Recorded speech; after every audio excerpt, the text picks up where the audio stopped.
And this was the whole idea that I had for Eugene. Hey, Nick Dinsmore here, and this is the third episode of Dinsmore's Commentaries.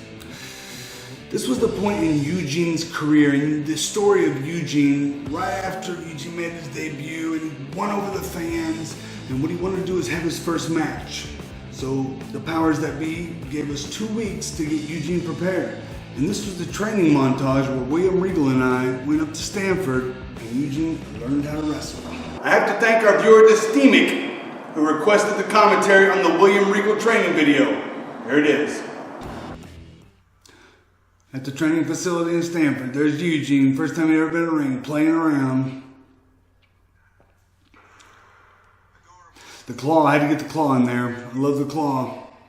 And one of my favorite people in the business, Dr. Tom Pritchard. Dr. Tom's awesome. I had a tryout in 1999. It was my first tryout. Back then they used to take everybody to Stanford. And we worked out in the facility right there. And that facility also houses like a lot of the editing equipment. And I mean, people are always walking in and out. Whoa, there's Eugene. Whoa! It's not in the actual headquarters, but it's the off-site training facility. Dr. Tom was the coach I had there in 1999, which I ended up getting hired. There were some amateur wrestler by the name of Dan Chad on that tryout. Reckless Youth was on that tryout, as well as Just Joe. So William Regal thought he was going to teach Eugene everything that he needed to know about wrestling, and the whole story. This is where I think people really understood what Eugene was. Up until then, they thought Eugene was just a special guy. But when he perfected every wrestling move that William Regal's known for ground-based chain wrestling, and when Eugene mastered it and duplicated it within a heartbeat, then people realized this was an idiot savant. This was like Rain Man, and this was the whole idea that I had for Eugene, is that he wasn't in any way disabled. He was like Rain Man. But what he obsessed on, what he knew everything about, was professional wrestling. If he saw it on TV, he could do it. I'd wrestled for 10 years by this point, and I'd had, hour-long matches, not using the same hold twice. But the wrestler in the late 90s was a boring character. So I had to come up with something that just had a little bit more WWE performance to it.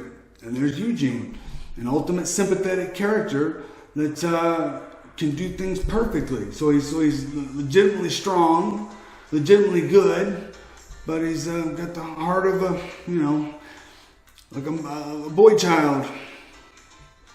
But throwing Regal around. And actually to be able to work out with Regal for one day in the ring was awesome in itself. I mean, I'd always watched him. He'd been one of my heroes growing up. I loved watching him take that bump right there. Oh, the best. There's one point in here where tough stump puller. That's the best. Dr. Tom. Boink. Right here. And this was the first time that Eugene had anything of Triple H.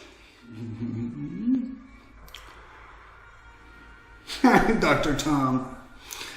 Although I never used the Regal stretch, I wanted to. That was at the time, that was Regal's finish hold in WCW, the Regal stretch, and I wanted that to be one of my holds, but I used it on my workout video, but never again. You're ready. Eugene was so excited to be ready for his first match. Alright, that was another episode of Dinsmore's Commentaries. If you guys got any suggestions of the matches that you want me to do commentary on, please drop me a line on here. Be sure and give me a big thumbs up like that, but most of all, hit that subscribe button. If you want to see the next episode that's coming up real soon, it's going to be real good, hit that subscribe button so everybody can have a good time and watch Dinsmore's Commentaries. Thank you guys. See you soon.